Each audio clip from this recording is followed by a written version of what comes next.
बारामतीत सुनेत्रताईंचं भाषण हे अख्ख्या महाराष्ट्राभर गाजलं व शरद पवाराबद्दल ते नेमकं काय म्हणाल्या, अजितदादाच्या आठवणीत त्या भावुक पण झाल्या हे आपण आजच्या या व्हिडिओच्या माध्यमातून पाहणार आहोत. तर नमस्कार मित्रांनो, तुम्ही पाहतात मराठी भूमी. बारामती पोटनिवडणुकीच्या पार्श्वभूमीवर राष्ट्रवादी काँग्रेसच्या नेत्या सुनेत्र पवार यांनी उमेदवारी अर्ज भरताना अत्यंत भावनिक असे भाषण केले. या भाषणात त्यांनी छत्रपती शिवाजी महाराजांपासून ते डॉक्टर बाबासाहेब आंबेडकरांपर्यंत सर्व महामानवांना अभिवादन करत बारामतीच्या विकासाचा निर्धार व्यक्त केला. सुनेत्र पवार यांनी आपल्या भाषणाची सुरुवात सर्व महान नेत्यांना अभिवादन करून केली. तसेच बारामतीचे ग्रामदैवत आणि विविध देवस्थानांना नमन करत त्यांनी महाराष्ट्राच्या प्रगतिशील परंपरेचे स्मरण केले. भाषणादरम्यान त्या अत्यंत भावुक झाल्या आणि त्यांनी सांगितले की अवघ्या काही महिन्यांपूर्वी आपण सर्वांनी आपल्या लाडक्या नेत्याला गमावले.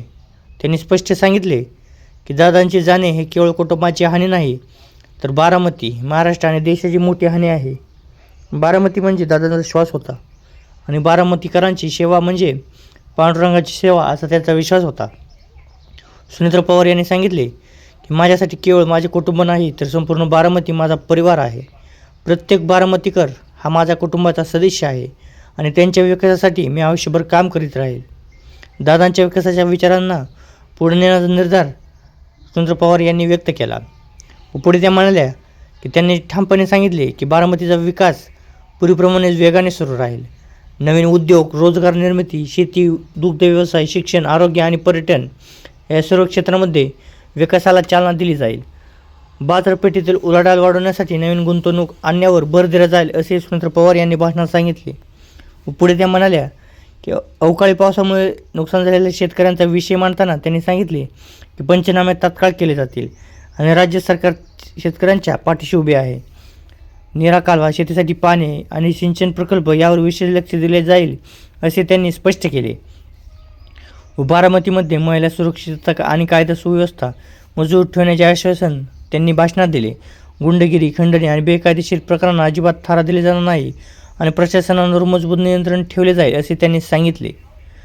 जनाई, शिरसा योजना, पुरंदर उपसा योजना, खडवसाला बोगदा आणि निरा जोड प्रकल्प यांसारख्या महत्त्वाच्या प्रकल्पाला गती दिली जाईल. देशाचे पंतप्रधान, गृहमंत्री, मुख्यमंत्री आणि उपमुख्यमंत्री यांचा पूर्ण पाठिंबा असल्याचे त्यांनी सांगितले व या निवडणुकीत पाठिंबा देणारे सर्व पक्ष आणि संघटनांचे त्यांनी आभार मानले. लोकशाहीमध्ये प्रत्येक मताचा आदर आहे आणि बारामतीकर आमच्या पाठीशी ठामपणे उभे राहतील असा विश्वास त्यांनी भाषणात व्यक्त केला. आणि भाषणाच्या शेवटी त्यांनी सांगितले की बारामती ही केवळ मतदारसंघ नाही, तर माझ्या आयुष्याची ओळख आहे. दादांची स्वप्न पूर्ण करण्यासाठी आणि बारामतीचा विकास करण्यासाठी मी पूर्ण ताकदीने काम करेल. ही निवडणूक माझी नसून बारामतीकरांची आहे आणि बारामतीकर दादांवर इतकं प्रेम करतात तितकंच प्रेम मला देतील अशी अपेक्षा मी व्यक्त करते असं त्या म्हणाल्या. व पुढे त्या भाषणात म्हणाल्या की 4 वेळा मुख्यमंत्री झालेल्या मी पवारांची सून आहे आणि 6 वेळा उपमुख्यमंत्री झालेल्या मी अजितदादांची बायको आहे असंही त्या भाषणात म्हणाल्या. तर मित्रांनो, सुनेत्र पवार यांच्या या भावनिक भाषणाबद्दल तुमचे मत काय आहे हे कमेंटमध्ये नक्की सांगा. व्हिडिओ आवडला असेल तर लाईक करा, चॅनलला सबस्क्राईब करा आणि मराठी भूमीला सपोर्ट करा. जय महाराष्ट्र.